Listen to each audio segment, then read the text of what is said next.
Hello and welcome to Inside Cottonwood. I'm your host today, Mayor Tim Elinski, and it is my esteemed honor, privilege to have Fire Chief Kuykendall here with us today. He's going to spend about a half an hour with us this afternoon. And you know, I've never had you in on the show before, which seems unusual. And I thought, now that you've only got 35 or so days left here working for the city of Cottonwood, we better bring you in, drag you into the program here and talk about your career here in Cottonwood. So really, it's an honor to have you in, and welcome to the show.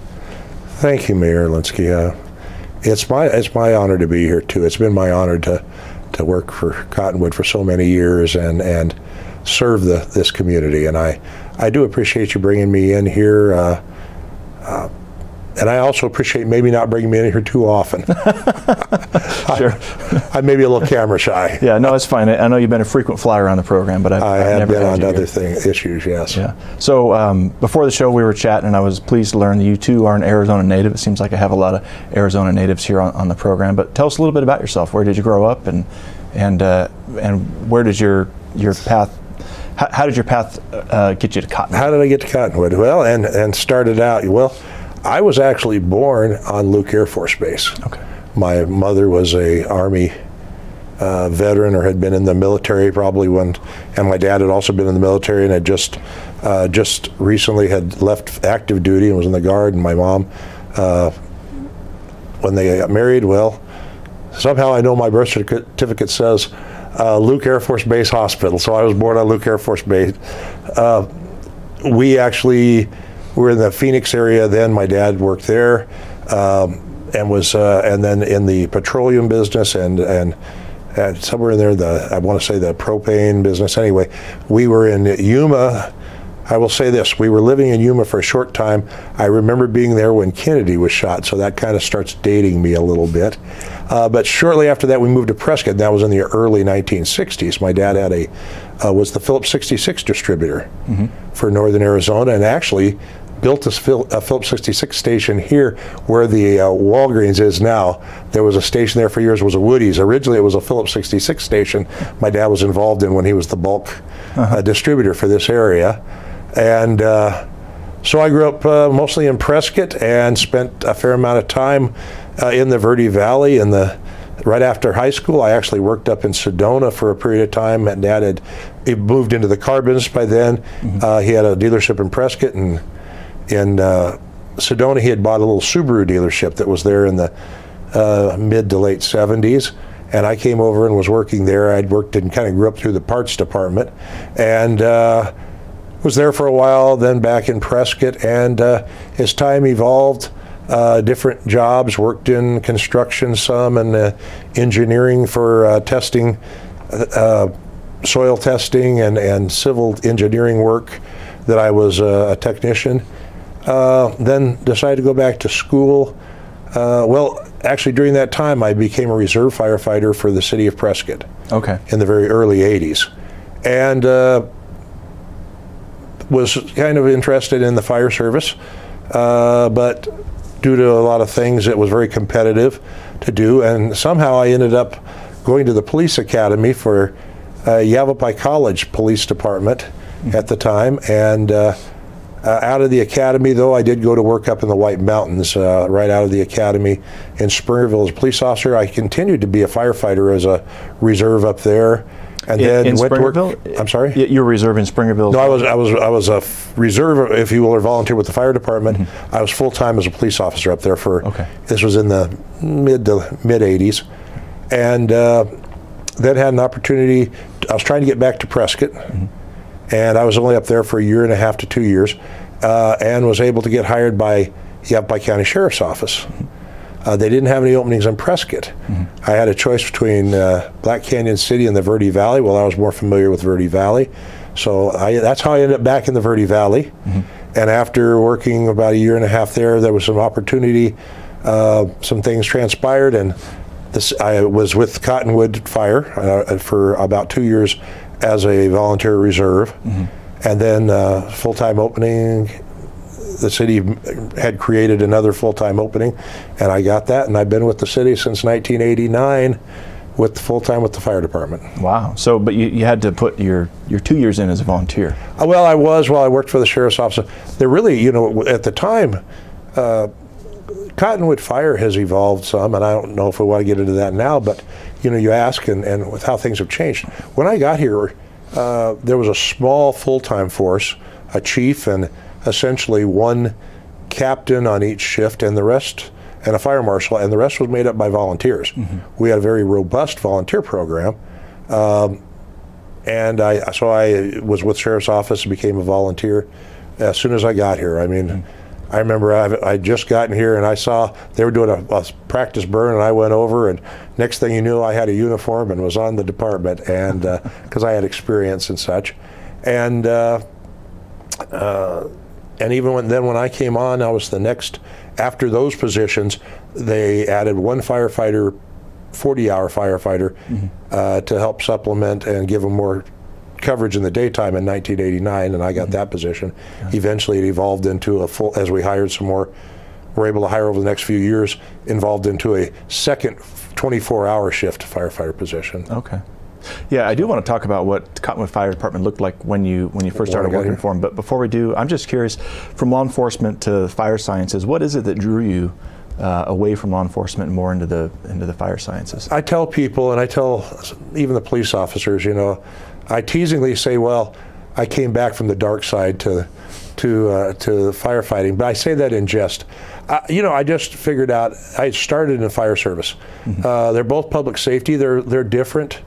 I had just felt more drawn to the fire side of things. It suited me better, I think, and certainly, as the police will tell you, the fireman's schedule of 24 hours on and 48 hours off, is which our schedule was pretty attractive to a lot of things. But mostly I just was a displaced fireman, I think, when I was a police officer. I loved it in some ways, but I just loved firefighting more. All right, very good. Well, listen, I got to cut you off there. When we come back, we're going to take a quick 1-minute break. When we come back, we're going to talk about what Cottonwood Fire Department looked like when you came on the scene in 1989. Excellent. Thank you.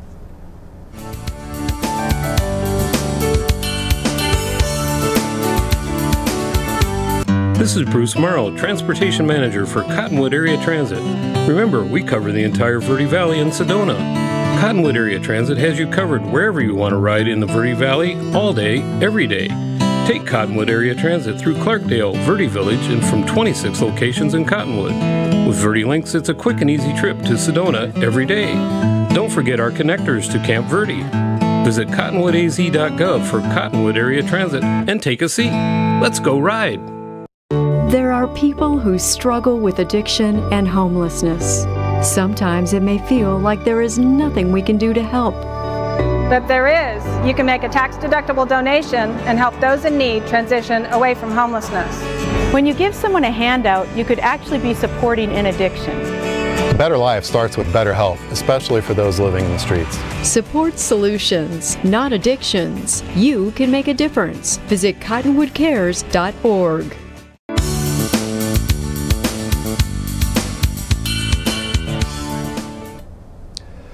Hello and welcome back to Inside Cottonwood. I'm your host today, Mayor Tim Elinski, and we are very fortunate to have Chief Kuykendall here with us today. He's got one foot in retirement. Not that you're not working hard these days; you're still giving it all you got. But you're just a little bit more than a month away from retirement, and we want to take this opportunity to get you into the program here and learn a little bit more about you, and you can share with us, your accomplishments to Cottonwood Fire. So. 1989 is when you first came on as an employed firefighter. You were a volunteer, I believe, 2 years prior to that. But in 1989, describe to me what Cottonwood Fire Department looked like at that time. I kind of mentioned before, when I came on in 1989, we had a paid, a career, if you will, or full-time fire chief, 3 full-time captains, a fire marshal, and then I became the first firefighter there. The rest of our force, which was quite large in those days, was made up of volunteers or reserves, depending on the terminology you wanted to do. We had a small stipend that we paid them per call, but the department was over on Mingus Avenue. Just again to date myself, the ladder truck that you see now, which seems to be quite old, and by that was brand new. It was the newest truck. It was only, it was bought the year that I came here, just before I got here. And you haven't gotten another one since. And we have not gotten another ladder truck since, but we do. But I will say that we had 3 or 4 engines at the time. A lot of them were quite dated and stuff, you know, to think. But also, the year I got here, it first started in 1987. I just looked it up today. We ran about 550 calls that year. Things that have changed. We ran about 3,600 calls last year, and we've actually had a few years ago, we had almost 3,800 or 3,900 calls. The call volume goes up and down a little bit. What we've really seen is a major change, I think, since I've been here. We've went from primarily a volunteer with a supporting staff of full-time people to where we're now primarily paid staff with a very small volunteer force, tended to use them more for that. That's because the fire service itself, two things have changed. Number one, the call volume is 6 times greater. You know, it's just nearly impossible for volunteers to drop everything and go at the rate of calls that we have. That's one thing that's changed. Also, what we've seen is the fire service has evolved in the number of hours that it takes to be certified as a firefighter. You know, a lot of things have changed since I started in the fire service. The items that we see, the products that are combustion, the things and how they burn have changed greatly. Construction types, the amount of time that we have before a fire causes collapses of structures has changed just in how houses are built. With the lightweight truss construction we're in now, the amount of time that a structure can withstand fire before it becomes unstable has dropped, which means you need to have more firefighters there more quickly. And unfortunately, volunteers just can't meet those kind of time requirements. And then also the requirements of ISO, which is they rate us and those things, giving you the credit for the insurance rates and those type of things.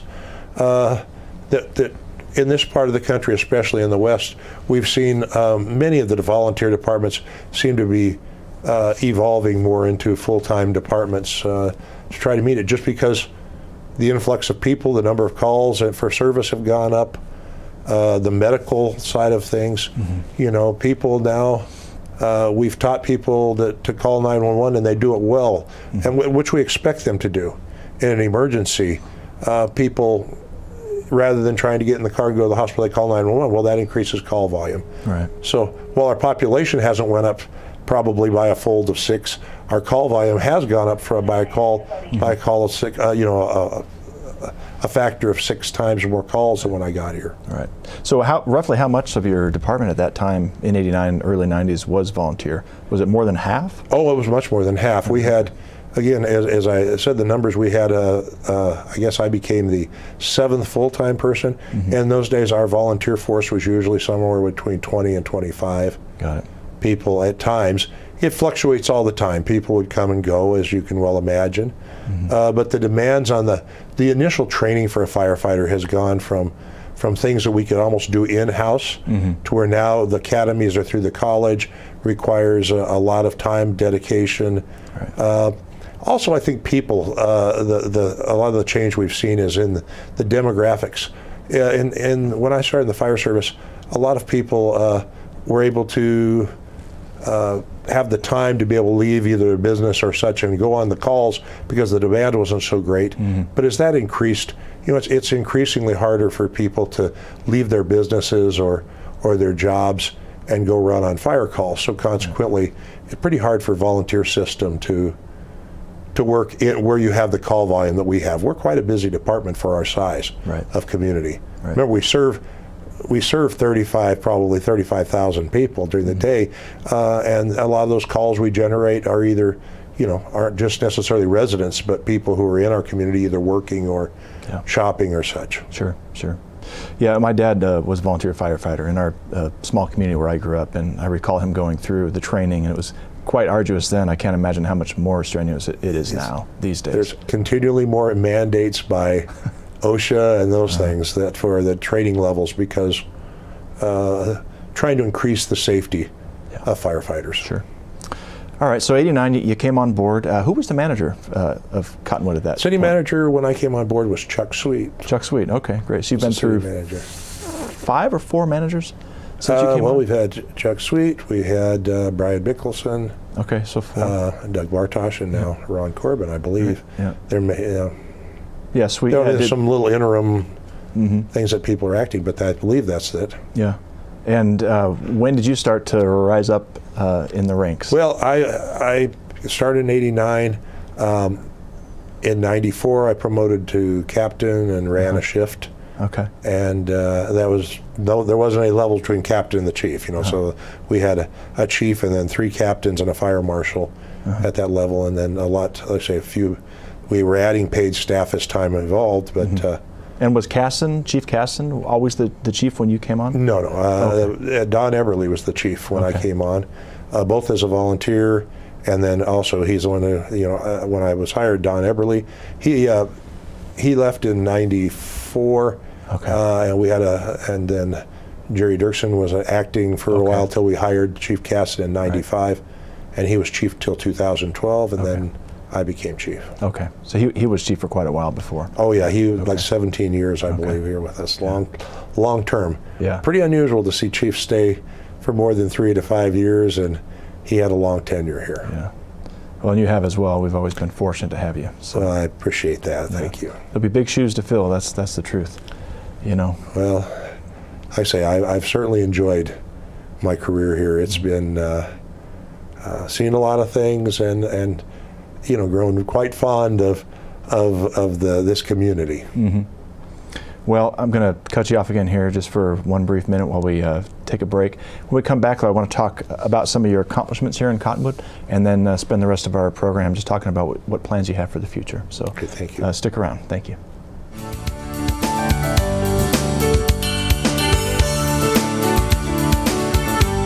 This is Bruce Morrow, Transportation Manager for Cottonwood Area Transit. Remember, we cover the entire Verde Valley and Sedona. Cottonwood Area Transit has you covered wherever you want to ride in the Verde Valley, all day, every day. Take Cottonwood Area Transit through Clarkdale, Verde Village, and from 26 locations in Cottonwood. With Verde Links, it's a quick and easy trip to Sedona every day. Don't forget our connectors to Camp Verde. Visit cottonwoodaz.gov for Cottonwood Area Transit and take a seat. Let's go ride. There are people who struggle with addiction and homelessness. Sometimes it may feel like there is nothing we can do to help. But there is. You can make a tax-deductible donation and help those in need transition away from homelessness. When you give someone a handout, you could actually be supporting an addiction. A better life starts with better health, especially for those living in the streets. Support solutions, not addictions. You can make a difference. Visit cottonwoodcares.org.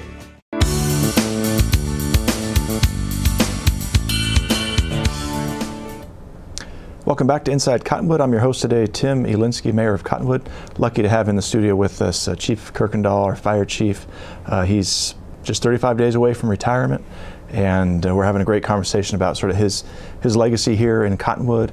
And we've got just about 10 minutes left on the program. I really wanted to focus on some of the highlights of your career, and I think one of the bigger things that I think you've accomplished is sort of a transition from just the Cottonwood Fire Department to Cottonwood Fire and Medical Department. I think that's really a big deal that deserves a little bit more attention. So can you tell us kind of what inspired you to move that direction? Well, we were already providing, and we've been providing medical to the city of Cottonwood. In fact, since I've been here, and even before.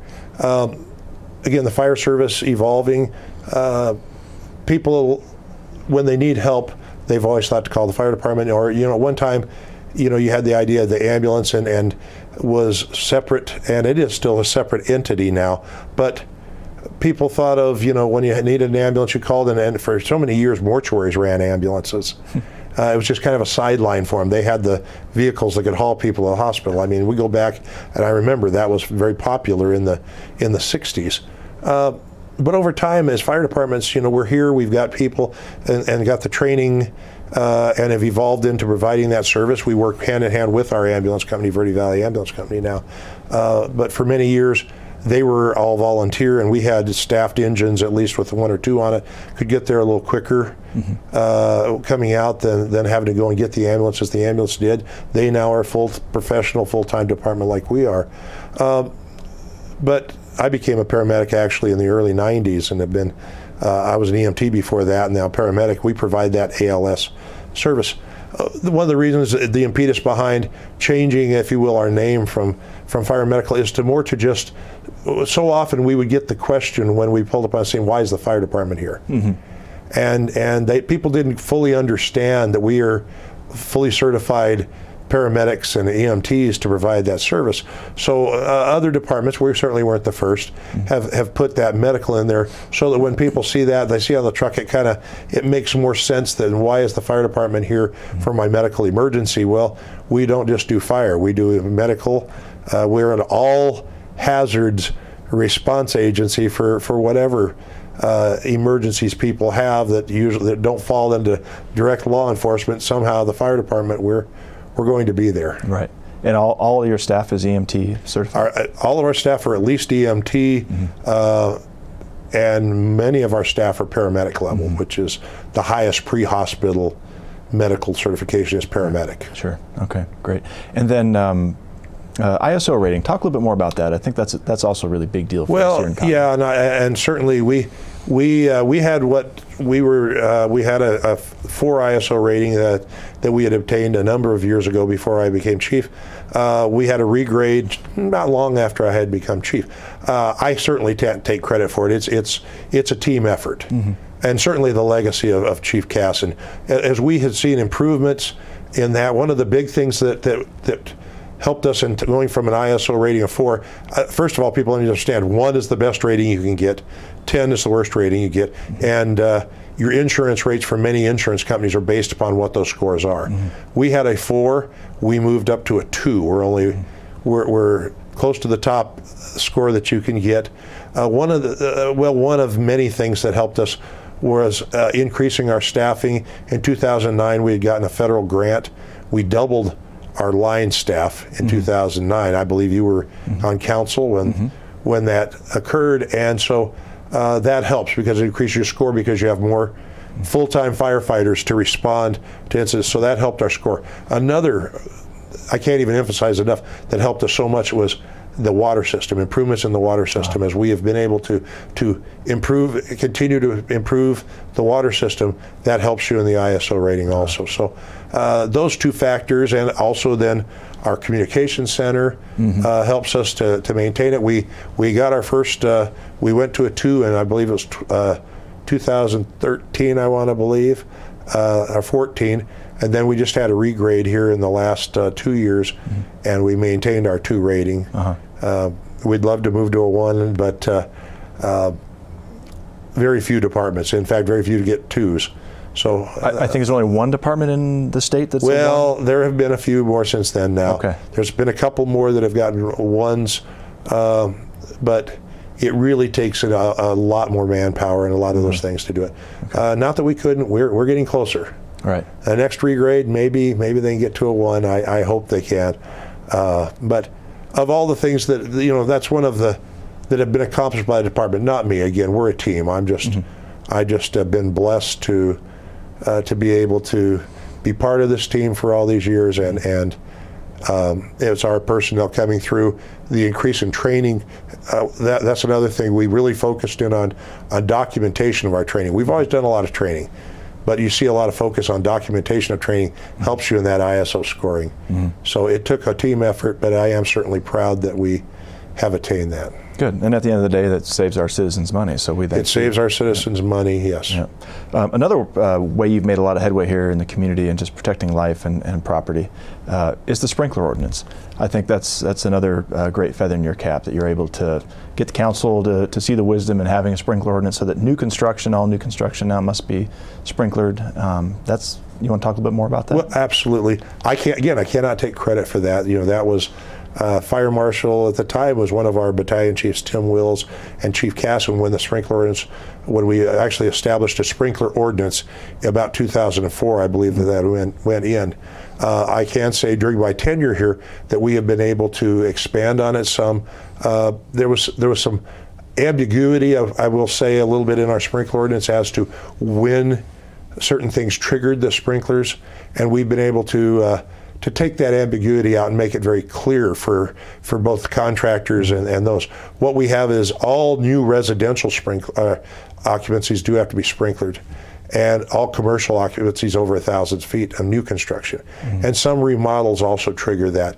But we see that was also, I should have probably included that. That was one of the things also that helped us get that ISO rating of 2. While people sometimes seem reluctant to sprinklers, I can tell you from there's many cases we've had in our community. What's interesting, we've had fires that you don't even read about in the paper because a sprinkler has put them out. People read about the fires that are big, and we have those things when they happen. But you don't read about them in the paper when the sprinkler puts out the fire or controls it till we get there, because the damage is so much less that sometimes people don't even know there was a fire in a structure. That's amazing. So we're pleased that we have that ordinance. We're pleased that the council agreed with us that we needed to bring that level of fire and safety to our community. Yeah. I keep trying to give you credit for things, and you keep. Well, I appreciate that, but I can't take credit really I can't take credit for anything. I've just been fortunate to be part of a team that has accomplished great things. Let's just talk for a couple minutes then about what is it that you're most proud of in all your years that you've worked here and served us here in Cottonwood. That's a hard question. I always anticipate that somebody's going to ask you that. Certainly all those things we talked about, the ISO rating, and I'm proud that we as a team accomplished those things. I think the thing that I can say I'm the proudest of is I've been blessed to be surrounded by such great people. We have such a great team of people, and I know everybody says those kind of things, but I really mean it. I've been able to work with, I believe, the finest people that I've ever had an opportunity since I've been in Cottonwood to work with, and that we have, I believe, provided the ultimate fire protection and safety that we can to our community. That's what I'm proudest. I'm proudest that we are seeing less fires in our community, and that's through, and certainly less major fires, and that's because of an effort that we've made, in fire prevention. I have to say our fire marshal and our system of fire prevention being very proactive. Every year I'm happier and happier to see our fire loss seemingly is continually going down. I mean, you have a spike when you have a big fire like we had, even that last fire on Justin Drive. You see a spike like that, but our overall number of fires is decreasing, and those things. That's what I guess if I'm proudest of anything, it's that we've really seen a decrease in fire, which less fires means less tragedy for people in the community. Sure. Well, look, I know you've put together a great team. I wish you'd take just a little bit of credit, though. I mean, you've been a really good leader. You have assembled a fantastic team, and you've provided us with a legacy that we're all very proud of. So. Well, I appreciate you saying that. I'm proud of them. Like I said, it's been a privilege to be able to, if you will, be in the position that I've had and be surrounded by such great people. Good. Any words of wisdom for we have announced we've got Ron Stottman coming on board. He's also no stranger to the Verde Valley. A lot of experience. Any sage words of advice you might give Ron coming in? Would give Ron, I would say my advice to him is to take a look and look at our people, utilize all the talents that they have.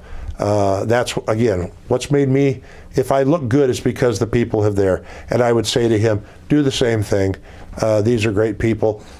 But for also that he needs to take his vision and move forward with his vision. I've moved forward with my vision for the department. He's going to have his own vision, but I know that I've known him since he began in the fire service. So I have a lot of history with Ron. He took some classes that I was teaching at Yavapai College at the time, way back. I always think of him as being this young, fresh fireman, but that was a number of years ago. He'll do a great job for the community, I have no doubt. That's fantastic. All right, well listen, I want to wish you the best in your retirement, and it's really been an honor to serve with you for all these years, and thank you for everything you've done for Cottonwood. Well, and I want to, if I can finish up and say, one other thing I really appreciate is the support that we've had in the fire department, as the city has, but from our council, from our elected officials. And I don't say that just to say it here because you're the mayor. I say it because we wouldn't be where we are if we hadn't had the support of our council. We have great equipment, certainly we have the personnel. The council has taken and supported us, and that's good for our community. It is. Well, like you said earlier, it's teamwork. So from from the line staff all the way up to the top and to the elected officials as well. It's all teamwork. So again, we just really appreciate you. Well, thank you, Mayor. Thank you. All right. Well, he's got 35 days left, and we're going to miss him very much, but we just interviewed Chief Kuykendall for Cottonwood Fire Medical Department. Thanks again, and I hope you join us next month for Inside Cottonwood. Have a good afternoon.